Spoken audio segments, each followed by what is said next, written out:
टिपकाइ दखरा बर' थुनलाइ मावख'आव बिजाब बेखेवनाय हाबाफारि खुंफुंदों।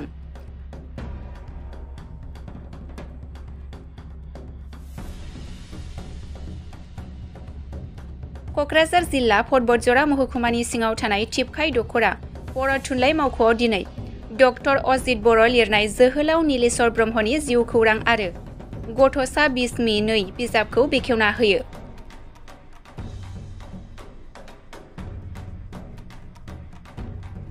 साहित्य एकाडेमि एवार्ड बान्था मोनगिरि जनिल कुमार ब्रह्म बिथाङा लोगोसे बे बेखेवनाय हाबाफारि खुंफुंनायाव टिपकाइ दखरा बर' थुनलाइ आफादनि आफादगिरि आन्दलन ब्रह्म बिथांनि सावराय मेल आफाद दैदेननायाव गाहाय आलासि महरै बाहागो लायो।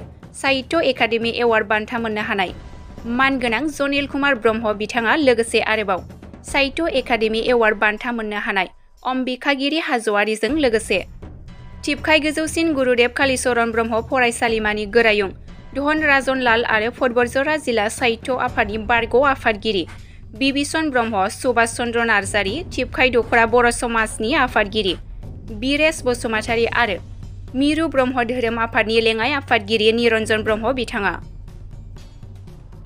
लोगोसे गोबां थुनलाइनि सानसुमै साननो हनो गोरों सोद्रोमाफोर आरो ओनसोलनि मेलेमजिबि बिथांमोनाबो बाहागो लानायखौ नुनो मोननाय जादों।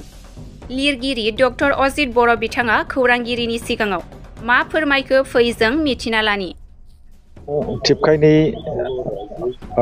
बर' साहित्य सभा प्राइमारिनि अफिस बेयाव आंनि गांनै बिजाब गथ'सा बिसम्बि 2 आरो जोहोलाव नीलेश्वर ब्रह्मनि जिउ खौरां बे गांनै बिजाबखौ आङो आदा जनिल कुमार ब्रह्म बिथांनि आखाइजों बेखेवहोनो मोननानै जोबोर गोजोननाय मोनदों।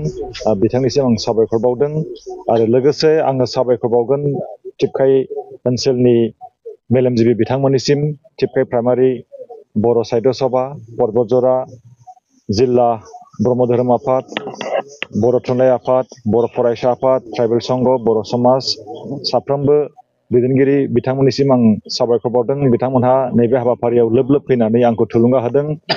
बे गांनै बिजाबाव दङ जर'खायै गथ'सा बिसम्बि 2 बियो आंनि गथ'सा बिसम्बि 2थि बिजाब। बियो फरायसाफोरनि थाखायनो बेयाव गथ'फोरनि गोसो बिगियाननि बाथ्राखौ लानानै आं बेयाव लिरनाय जादों।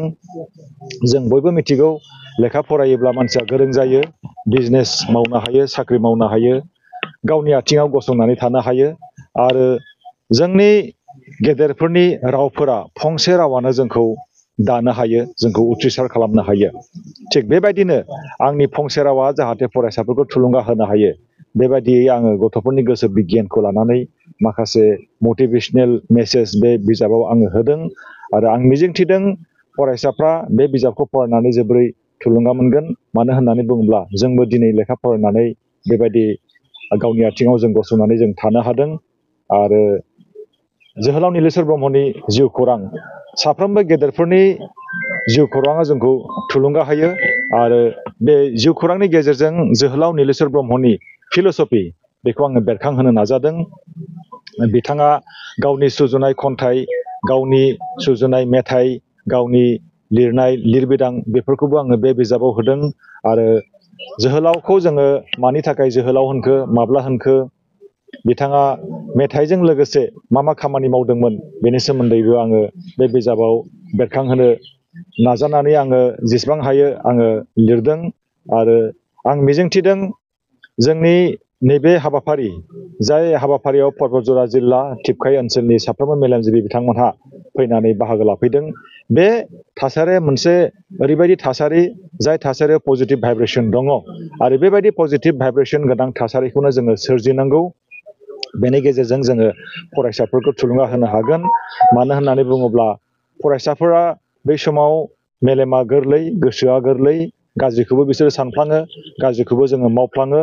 दा बेनिखायनो बिसोरनो जाहाथे जों मोजां लामा दिन्थिनो हायो बेनि थाखाय जोङो गार्जेनफ्रा बिबानखौ जों लानांगोन। लेखा लिरनायनि गेजेरजों, साख्रि मावनायनि गेजेरजों, आबाद मावनायनि गेजेरजों, बेनि गेजेरजों जोङो फरायसाफोरखौ जोङो थुलुंगा होनो जोङो नाजानांगोन। गांसे बिजाब सोरजिनायाव माबायदि खस्थ' मोनो सार? गांसे बिजाब सोरजिनायाव जोङो गोबां खस्थ' लानो गोनां जायो।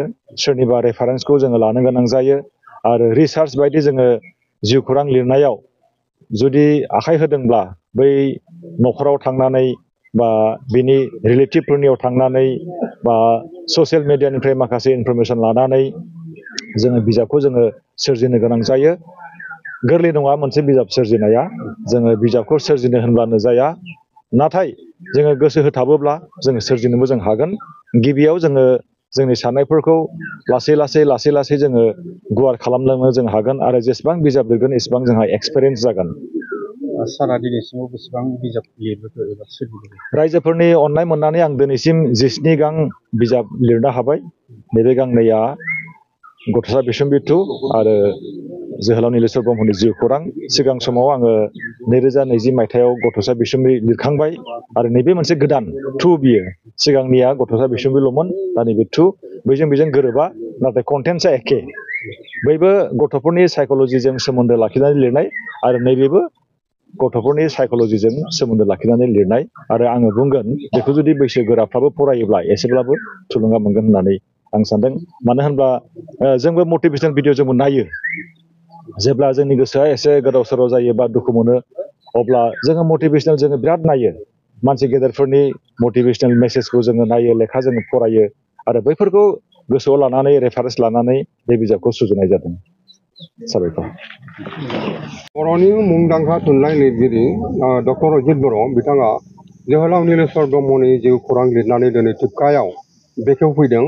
जों जोबोद गोग्गानाय मोन्दों पर्बतजरा नङाबा टिपकाय ओनसोलनि रायजो राजा बयबो। मानोना जोहोलाव नीलेश्वर ब्रह्मआ पर्बतजरानि, टिपकाय पर्बतजरानि।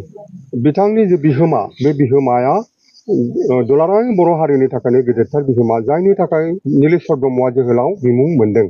बेबायदि पर्बतजरानि सृष्टि जोहोलाव नीलेश्वर ब्रह्मनि जिउ खौरांखौ लिरनानै डक्टर अजित बर'आ दिनै टिपकायाव जे बेखेवफैदों, बियो टिपकाय एबा पर्बतजरानि रायजो राजाफोर सानसुमैफोरनि थाखाय जोबोद गोग्गाथाव बाथ्रा जादों होननानै बयबो बेखौ बिबेसना खालामदों।